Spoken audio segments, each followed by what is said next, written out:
And how this works is for every purchase you make, your total cost is rounded to the nearest dollar.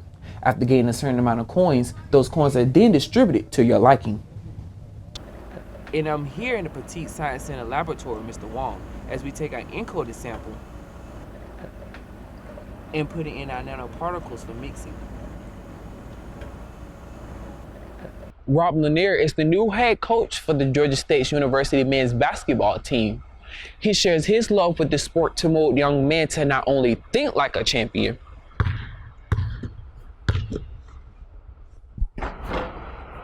but play like one too. Milan's post drew a lot of attention from those who attend the university and even started to see more responses to her emails. But all the university could do for the two roommates was move them from Patton Hall over to the student lofts. And we are here in downtown Atlanta in front of the Georgia Capitol. We're in the middle right now of a protest against President Donald Trump supporters and the Black Lives Matter movement. Right now, they are really upset over the recount of former Vice President Joe Biden win as the presidential elect. Right now, he is doing a recount for the state of Georgia and North Carolina, and now there are many people that disagrees with this decision. Since the voting recount of the states Georgia and North Carolina, supporters of Donald Trump and Joe Biden have not been quiet. Some take their opinions to social media, while others do this.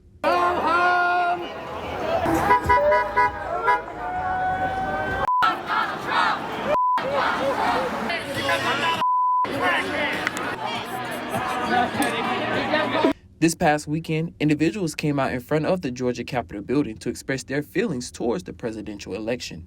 And it's like bipartisan. It's just more so like my values, where my values lie. Like I was once, on that side, you know what I mean? I was actually like going for the same things, but once you stand on principles, you can't even go for it. Like I'm talking about when you get rid of your emotions and you really look at principles, you're like, man, I can't even go for that. My understanding today, there's a bunch of Trump supporters that have been rallying outside of the Capitol, and today it looks like they're here in opposition to the vote which has been decided for Biden, and they're here in opposition of that. Last year they were out here in an attempt to stop the electoral process, to stop people from counting votes. Okay. But it looks like this is just a similar crowd. Traffic that drove through the protest blew their horns to show support to either side. Some even stopped to express a few words.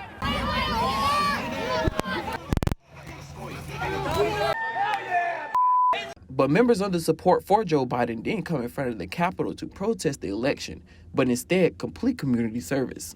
We organized an event to feed the homeless. We had it advertised on Facebook and Instagram and Twitter. And they came out here and stood in front of us. We spent hundreds of dollars on barbecue and homemade macaroni and cheese. We just wanted them to have a nice meal. And this is what it turned into. Some even believe that no matter which candidate is in office, America is still going to be in trouble. I think this all is set up for Trump we are running out of food. Trump trying to be out of office for 4 years till this mess is over with. So what's the difference? Biden or Trump in office? Hey, America is finna be in deep trouble. China is already going through it, no food in India. They taxing on the billionaires to get more money to feed the hungry. So go ahead and put up non-perishable food and canned food. Towards 3 o'clock, most of the supporters of Donald Trump left to protest in front of the governor's mansion, but a lot still remained in front of the Capitol. Keelin Berrian, PRN. If you have ever been in a situation similar to Milan Gary, then you understand the frustration that sometimes occurs from living in Georgia State University's housing. I'm definitely feeling frustrated.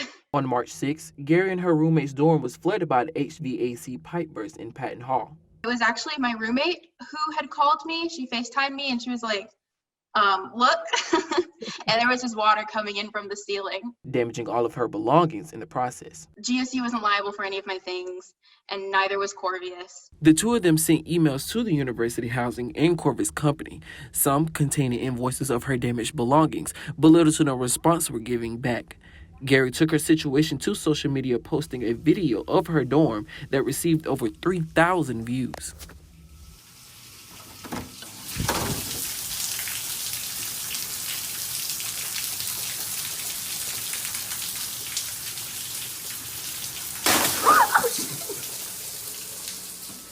Students from Georgia State were upset, posting comments towards the university.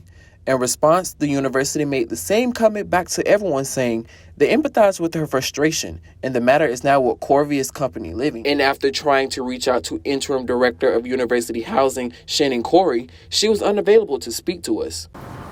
Milan's post drew a lot of attention from those who attend the university and even started to see more responses to her emails. But all the university could do for the two roommates was move them from Patton Hall over to the student lofts. We hadn't really been comfortable because they were strangers, so we ended up actually like sleeping on our friend in Patton's floor for like the next week until we were sent home. It sucked. While staying at Patton Hall, Gary mentions that she sometimes had problems with the pipes, referring to having no water for a few days after returning back from winter break. So I was taking showers at the gym, which sucked. And even asked for help from maintenance. Yeah, we put in so many maintenance requests like the entire time we lived in Patton. Gary has other siblings that were interested in attending Georgia State University, but from Gary's experience, living conditions would not be made in university housing.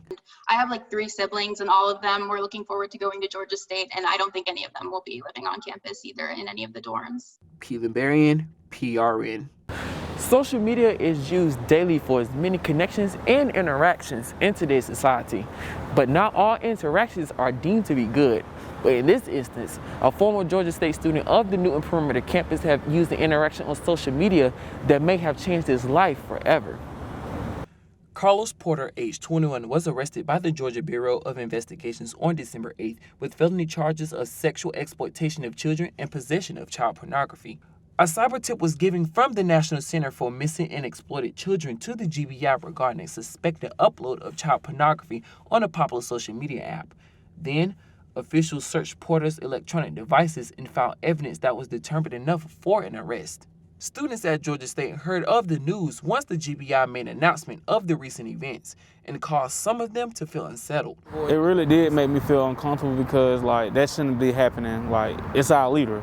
That's something we shouldn't be having, what's going on our campus. That's something that we looking up to protect us and look out for us and make sure we're in the right direction, but it's not going that correctly way. Porter is also the executive vice president of Georgia State's Newton County campus with the Student Government Association, and president of the downtown Atlanta's campus, Keelin Thomas, made a statement towards the student body saying, "This news has upset me deeply," and continued, "All student government officers underwent a human trafficking and Title IX workshop before we returned in the fall. It's clear to me that our organization must undergo radical change." Everybody was just so upset with what happened and what the news was. So when we talk about radical change, we're really talking about different ways that SGA can be more effective, ways that SGA can mold itself to be better in the future. Porter now resides within the Newton County Jail without bond and resigned from his position as executive vice president and withdrew as a student from Georgia State University. Keelin Berrian, PRN. After your message that you delivered today for everyone at the rally, how do you feel that it can help encourage to change Georgia back blue? Well, I think as you look at the energy in this crowd, there's something happening on the ground, as I said, here in Georgia. I believe the change is in the air. People understand how much is at stake. That these aren't just names on the ballot. Health care is on the ballot. Livable wage is on the ballot. The ability to feel safe in our communities and not to experience discrimination for whatever reason. All of those issues are on the ballot. And I think tomorrow is our chance to do something about it. So it's important for people to show up. Okay. So how do you feel after today that it will encourage others to go out and vote? Oh, I think today is a part of an ongoing movement. We really shouldn't be thinking these days in terms of election day. It's really an election season. And so we've had an extended period of early voting. We've had vote by mail. If people have already voted, they should spend tomorrow getting their friends and their families out to the polling booth. Okay. All right. And thank you. All right. That's all my questions I have for you, man. Thank you. Thank you.